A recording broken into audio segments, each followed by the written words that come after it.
నేను సెవెంత్ క్లాస్లో ఉన్నప్పుడు అనుకుంటా, మా మ్యాథ్స్ సారు క్లాస్ తీసుకుంటున్నప్పుడు 7 ఒకట్లు 3, 7 2 14, 7 3 21 అంటూ సెవెంత్ టేబుల్ 10 టైమ్స్ వేశారు. మేము దాన్ని చూసి గట్టిగా నవ్వుకున్నాం. 7 ఒకట్లు 3 తప్పుగా రాశారని.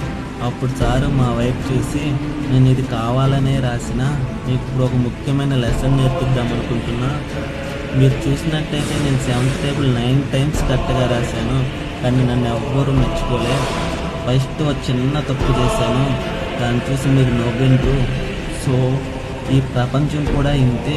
మీరు కొన్ని లక్షల మంచి పనులు చేయండి, మిమ్మల్ని ఎవ్వరూ మెచ్చుకోరు. ఒక చిన్న తప్పు చేయండి, మిమ్మల్ని చూసి నవ్వుతారు, క్రిటిసైజ్ చేస్తారు. అప్పుడు అలాంటప్పుడు మీరు డిస్క్రైబ్గా ఫీల్ అవ్వకుండా ఆ క్రిటిసిజంని, ఆ నవ్వుల్ని దాటి పైకి ఎదగాలి, స్ట్రాంగ్గా ఉండాలి అని మమ్మల్ని మోటివేషన్ చేశారు.